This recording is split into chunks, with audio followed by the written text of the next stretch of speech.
side. Holy crap, this is crazy.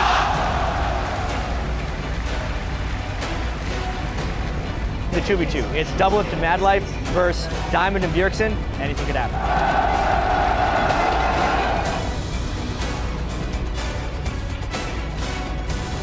Oh, Son gets 11! You dead, son?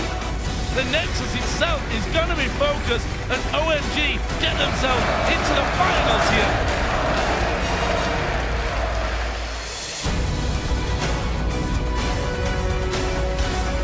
SKT는 정말 지금처럼 해왔던 대로만 하면 아주 완벽하고 깔끔하게 승리할 수 있을 것 같습니다.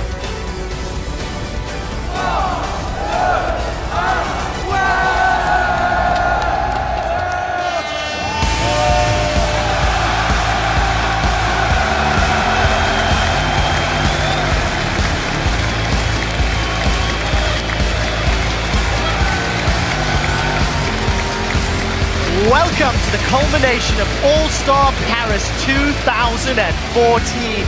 Today we determine whether ice or fire will reign supreme and crown our invitational champion. You are looking live at a packed Zenith in Paris where the world's best League of Legends players have been battling it out, and it all comes to a conclusion today. The fans are definitely excited. This is them lining up outside. I could get SKT chants. Ari cosplay once again, keeping it up. That is phenomenal. A lot of support, both sides of the camps, but you have to feel SKT getting just a few more cheers.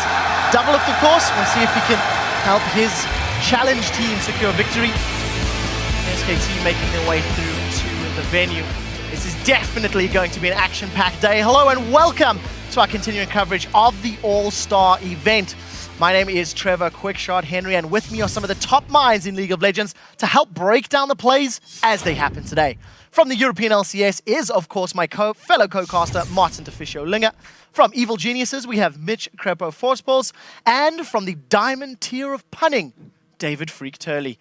And if it appears someone is missing, don't worry. The conductor of the Korean hype train is with us as well. Christopher Monte Cristo Michaels is standing by over at the Telestrator.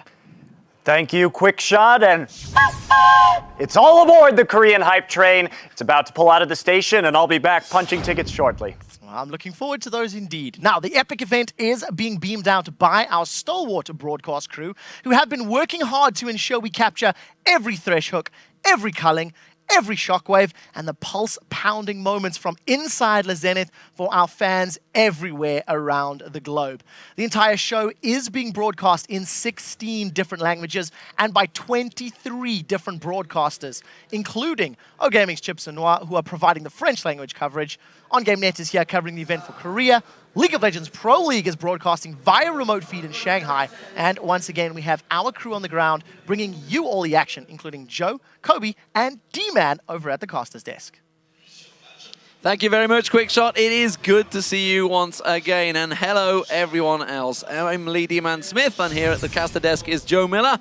And Sam, Kobe, Hartman, Kenza, Joshua Japleesman will also be joining us later for the finals. Yeah, there have been a lot of exciting games throughout All-Star Paris, but it all comes to a close today for both the challenge teams and the Invitational, with even more thrilling games just ahead. And we will be with you throughout today's matches to bring you all of the action. And with an exciting finish in store, you won't want to miss it. Well, so far, she's witnessed a marriage proposal. She's had some emotional interviews and Madlift and Double Life experience here, all at All-Stars Paris. With even more to come today, let's send things over to Shox, who's over at the interview lounge. Thank you very much, D-Man. All-Star Paris has been fantastic so far, and I can't wait to see what happens today with the players and all these amazing fans. But for now, let's check in with the guys at the desk to get things underway.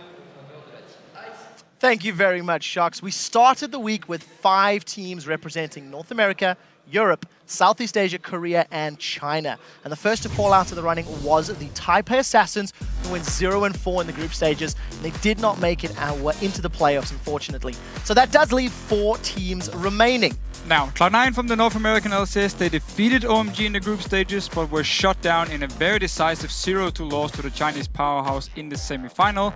And then in our second semifinal of the day, Europe's home team Fnatic, they faced off against the dominating SKT T1K and were also eliminated with a 0-2 loss. So that does leave 2 teams remaining, and today they will face off in a best-of-5 final showdown. The last team standing will claim the title of All-Star Champion for 2014 and earn bragging rights for their region. Once again, we will begin the day with the Ice and Fire Challenge teams facing off in a different game mode today. It's a series of showdowns between individual players. So up first is a 1v1 where Archie will face off against Shy. After that is another 1v1 as Cool takes on QTV. Now both of these 1v1s are worth a single point. Then we have a 2v2 where Doublelift and Madlife will go up against Diamond and Bjergsen, and that match will be worth 2 points. And the All-Star Challenge games conclude with the Super 1v1 matchup that you guys picked, Froggen against Wei Xiao. The winning player, he will get 3 points for his team. Yeah, that does mean that there are 7 points still up for grabs today. And with Team Ice leading Team Fire by only a 2-point margin, the competition is still wide open. Big plays will be made today. So let's check out some of yesterday's hashtag All-Star Big Plays. First up, we are hooked on Madlife. This comes from the Pick 10 game. And this one was sent to us by, right, I'm going to try this, at Yell Supercute. He writes, Madlife Thresh is just wow. Much hook, such support, many land, amazing lantern. Crepo, is this the best support in the world right now? Madlife has to be respected as one of the better players on support in the world. Maybe he currently is not. He even said in an interview that he's a little disappointed that his plays weren't up to par. But if this is what Madlife brings when he's not up to par, then yeah, I've played against him when even back in the early days of League when it wasn't as established as is now, like laning phase and all. He constantly did innovating things. The way he played his zone control, I still remember playing. On our side, we had an Urgot, he had a Soraka. Yeah, who are those champions again? But you played them a few weeks ago, yeah, right? His zone control was really good. He was always out of range of swap, but in range to cancel the swap on his AD carry with silence. And the way he plays Alistar, the way he plays Thresh, he's just a really good support player. Yeah, absolutely insane. Everyone, the prediction hooks, call it a Madlife. Yeah, I literally call that play to Madlife. But even in scrims, I'll be like, yo guys, I'm going to pull a Madlife. And they just know that I will try to like predict a dash from an enemy player and then hook him into his path. And we just call that a Madlife. I just wish I had a play named after me. I mean, if you have a spell or a move named after you, you've really done something special. Well, we do have a few more replays to get to, guys. This one also comes from the Pick 10 Challenge. It's Froggen's Anivia, though, and it was at Kenyan Canaanite. He writes, Cool's Leeson kick into the teleporting Anivia was a massive play. Freak, I'm going to throw this one over to you. All right, there's a whole bunch of fun. Anivia always a great champion to look at here. So battle starts out, Doublelift dies, getting all in for the most part, but when you have Anivia come in, that's the real point that matters. So just completely explodes out on one side, gets kicked away, and thing is, he's durable. He eventually bought a Warmox this time, so he just, you know, the ulti into the E, that's the big damage combo there. It just picks people off. It's when you're Froggen, it's easy. Yeah, Froggen definitely hard carried that game.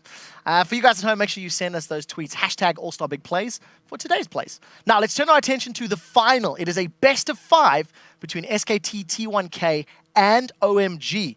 And due to the fact that SKT owned the head-to-head record by beating OMG in the group stage, they were allowed to pick either blue or red side for games 1, 3, and 5. SK have opted to pick red side for games 1 and game 5 voluntarily. This is their choice, which means OMG on their choices pick blue side for games 2 and 4. What it sums down to is that SKT will be playing red side in 4 of the potential 5 games. I got a question for the table. How much importance is counter-picking for SKT when you consider they have voluntarily gone into this option? What tools, what is some of the thinking behind why they've chosen this? Well, counter-picking, of course, is a big deal here. Last time SKT played against OMG, the solo laners from SKT, both Impact and Faker, did really well. They won their lanes. Now, with a counter-pick again, they can really, I would almost go as far and say stomp a lane here if they get the right counter-pick. And then also, with the fact here that OMG maybe been slightly predictable in what they will first pick. We saw yesterday where they just first picked Thresh whenever it was open. Could be something where SKT say, you know what, we will give you this first pick, we know exactly what you're going to pick, and we're going to take 2 very strong picks for ourselves, and also save the counter pick for later. Yeah, I agree with what Fisher said so far. It's just a little surprising to me that somebody would opt for red side. That just means they're really comfortable, and they're not afraid of a single champion. They're like, okay, maybe OMG will get this one champion, we'll just react with 2 more, we'll have the counter pick on our side. As well as purple side often leads to lane swaps. and they can either initiate the lane swap themselves and then guarantee that it will open up the map, and then in that way, SKTT1 just plays the map way better than OMG has in these past matches, and that might be another reason for them choosing purple side. However, I like that they don't boost side one game to just spice it up a little and not get too predictable on their side. Yeah, and it's worth pointing out as well that this is not even a new tactic for them. They actually did this at Worlds last year against Royal Club, where both teams opted for red side in game 1 and 2. And yeah, to me, it also, I think it's a more risk-averse strategy, where it's like you get the last ban, so you get to make sure you know what's in the field, and your opponents only get one champion there. So you guarantee there's one thing they're going to go for, but it lets you sort of broaden out your champ pool really quickly. Well, I'm very much looking forward to how that plays out. And for a little more context on this title clash, let's actually send it over to the conductor of the Korean hype train over at the Telestrator. All right, thanks, Quickshot. We're going to take a look at a truly defining play from SKT's run to world title last year. It took place against this very OMG team, the only non-Korean team to take a game off of SKT at Worlds. And for those of you who remember, as we move into it, it was the second game of the series and the very last game of group stages. And this was really one of my favorite plays. Actually, it was my very favorite play of 2013, where they took down a 12.5-minute inhibitor, all 3 towers, in a pretty impressive run of tower juggling. So just starting off right here, it's impressive because they used 2 ultimates right away, right on this first turret, but they managed to keep their press going on. So right here, we can see Mondu coming in with the crescendo, and Faker is about to use Spirit Rush in order to take down Cool. Also note that right here, Faker's already died in lane, Cool is up 2 kills already. So losing the lane so far, they know they have to do something in order to get back into this one. So let's go ahead and roll this clip. So you can see the ultimates coming in right there. They chain the CC beautifully into the charm, then start attacking the turret. Let's pause. So there's no minion wave right here right now, which means that Bengi is actually tanking the turret with his spiderlings as we speak while they wait for the minion wave to develop. This play would not have been possible without Elise in the jungle, which makes it even more impressive. So let's keep going on. They'll go ahead, deal some more damage to the tower. Also notice that Ezreal's Essence Flux allows everybody to auto-attack faster, which means these turrets are going to go down a bit more quickly. They land another charm onto Loveland. That's charm number 2 for Faker. Take out his passive. There's the 3rd ultimate coming in as Big Pomelo comes around the side in order to get his ultimate. 4th ultimate, Impact, Flash, Flag Standard into the ultimate right there. And of course, Bengi's not really going to be helping with his ultimate because he's Elise. So only 1 tower, 4 ultimate used, going, still split pushing in the bottom lane, thinking this isn't possible. So let's pause again right here.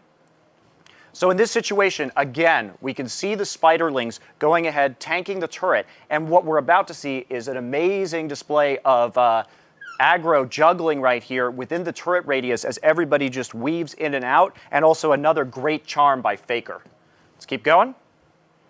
So again, you see the spiderlings are now down, and that means that the members of SK Telecom have to continue to take this. So Cool's about to get hit by a max range charm, charm number 3 from Faker, and they combo onto him beautifully. Piglet will shift forward in order to get a little bit more damage. They still have the exhaust for San, and they're going to go ahead and take him out as well. They've got a cannon minion wave right here, which will really help them. Bengi swaps out, and they'll move forward one more time, and Bengi will hit another critical cocoon right here, takes out Pomelo. This is, of course, when he was playing support. And they will go ahead and take out the last turret and follow it up with the inhibitor. So all in all, that was one of the most impressive plays, I think, in 2013, and really shows what SK Telecom has to offer in this matchup. Of course, OMG will be looking for a little bit of revenge, and I'm looking forward to see if we have any more plays. Back to you, Quickshot. Thank you very much, Monty. That's a great segue to lead us to our Twitter question of the day. Today, we're asking you guys, what has been your favorite moment from All-Star Paris 2014? And I think it's only fair to our fans that I make you guys on the table keep your answers short as possible to 140 characters or less. So let's go. Freak, what is it? Bjergsen dealing tons of damage in Earth, hashtag All-Star, hashtag big plays.